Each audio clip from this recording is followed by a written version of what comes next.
Bonjour à tous et bienvenue sur notre chaîne. Là, vous vous demandez sûrement pourquoi ça nous a pris 10 capsules avant de vous parler de la stratégie d'affaires ou encore la planification stratégique.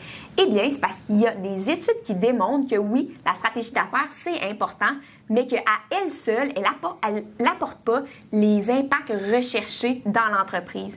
Donc, les recherches démontrent que l'entreprise a tout intérêt à commencer des actions afin de faire tourner une certaine roue pour ensuite utiliser la stratégie d'affaires pour augmenter la rotation de la roue grâce à l'orientation que la stratégie va apporter dans l'entreprise. Ainsi, la stratégie va vraiment venir vous aider à augmenter le rythme et l'efficacité des actions que vous mettez en place. Mais en retardant l'arrivée de la stratégie ou la planification stratégique, ça va vraiment permettre de prendre le temps de valider et d'intégrer des bonnes bases dans votre entreprise, par exemple en optimisant vos processus grâce au Lean Manufacturing. Ensuite, la stratégie va vraiment venir s'assurer de bien diriger et supporter les bonnes actions pour vous dans votre contexte. Mais aujourd'hui, on y est, on vous parle de la planification stratégique.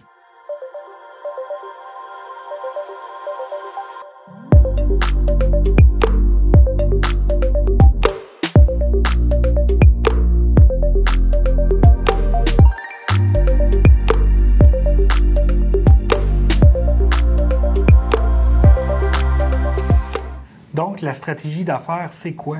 En fait, il y a énormément de définitions. Mais il y a des éléments qui ressortent en commun de ces définitions-là. Donc, on peut définir la stratégie d'affaires comme un ensemble d'objectifs avec les décisions et les moyens mis en œuvre pour atteindre ces objectifs. Autrement dit, c'est où on veut aller et où on va prioriser de mettre nos énergies, nos efforts et notre argent pour y parvenir. Il faut toujours garder en tête que le but d'une stratégie d'affaires, c'est d'obtenir ou de conserver un avantage concurrentiel. Là où ça va diverger, c'est au niveau des approches, surtout sur la manière de prioriser les objectifs. Certaines vont accorder beaucoup plus d'importance aux éléments externes, comme l'environnement, le contexte d'affaires, le marché. D'autres vont donner beaucoup plus d'importance aux éléments internes, comme les capacités et les compétences des employés. À ce sujet-là, il y a le modèle force, faiblesse, opportunité, menace, souvent nommé FFOM, qui est très intéressant parce qu'il permet d'inclure à la fois les éléments internes avec les forces et les faiblesses que les éléments externes avec les opportunités et les menaces. Donc, on vous met à l'écran une image afin que vous puissiez vous y référer. Il y a en jaune les faiblesses. Là, c'est vraiment où est-ce que ça fait mal dans votre entreprise. Peut-être que vous avez un problème de rétention de votre personnel. Ça fait mal.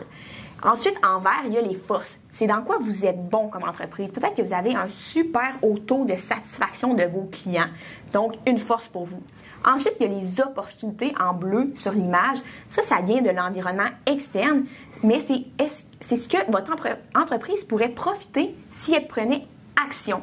Par exemple, le mouvement d'achat local, c'est quand même une belle opportunité pour les entreprises de prendre action. Ensuite, il y a le rouge, c'est les menaces, aussi provenant de l'environnement externe, mais c'est ce qui va nuire à votre entreprise. Par exemple, durant la pandémie, la problématique que les entreprises ont eue pour l'approvisionnement. Donc, une grande menace pour la survie de leur production. Exemple, la planification d'une équipe de hockey, c'est super important qu'on connaisse, oui, les joueurs, mais aussi qu'on connaisse le contexte en général. Il faut se poser les questions suivantes.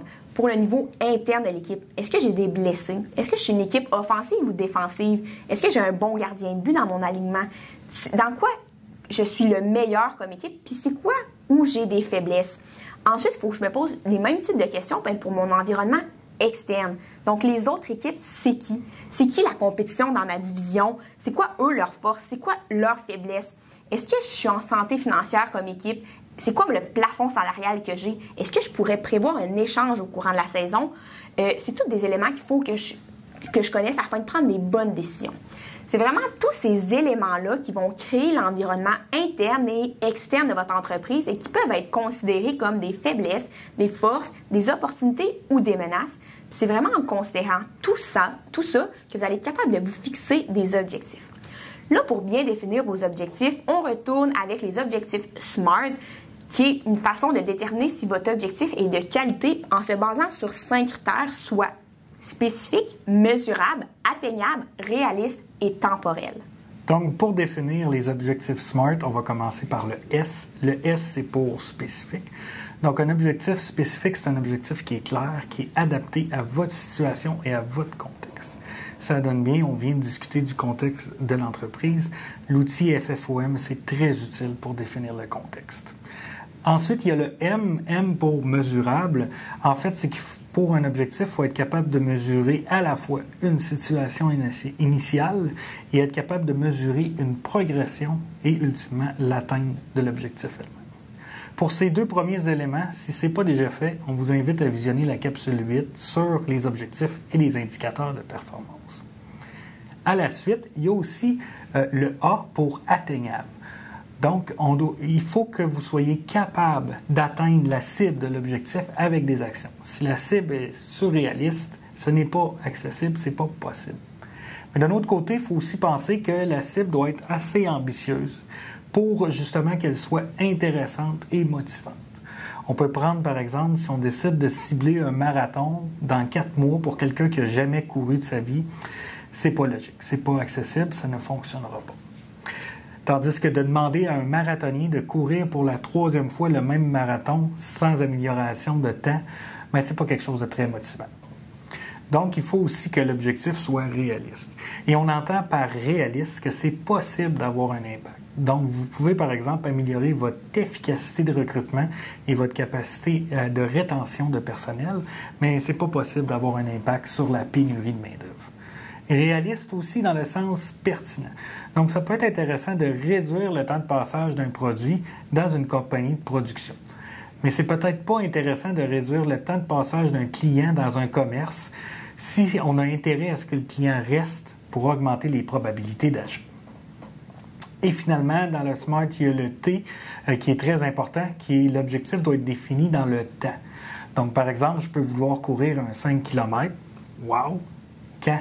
Dans 10 ans? Dans 1 an? Dans 3 mois? Il faut y réfléchir parce que si l'objectif est fixé trop loin, ce n'est pas motivant et si l'objectif est fixé trop proche, c'est peut-être pas atteignable. Le temps va aussi avoir un impact et va guider les efforts à mettre.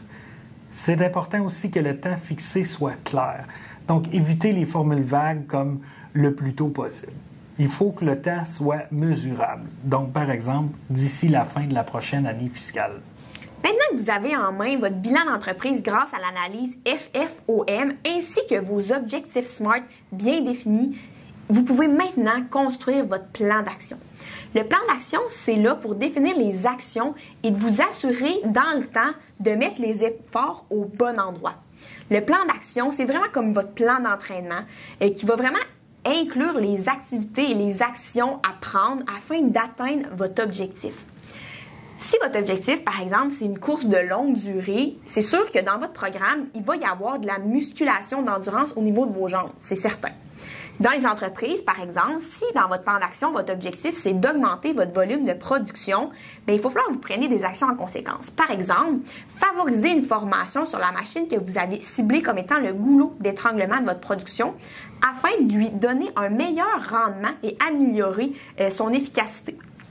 Ceci va vous permettre d'avoir vraiment un meilleur rapport bénéfice-coût et ainsi atteindre votre objectif d'augmentation du volume de production. En résumé, l'objectif de la stratégie d'affaires, c'est de maintenir un avantage concurrentiel et de demeurer performant, oui, par rapport à ton entreprise elle-même, mais aussi par rapport au marché. La stratégie, c'est vraiment composé d'un ensemble d'objectifs qui est aligné en fonction de votre contexte et votre vision d'entreprise, en plus d'être un ensemble d'actions à mettre en place pour atteindre les objectifs que vous êtes ciblés dans le temps. Là, vous vous demandez peut-être, la technologie, elle vient où dans tout ça? Eh bien, la stratégie numérique, elle a le même objectif que la stratégie d'affaires, soit de rester concurrentiel sur le marché.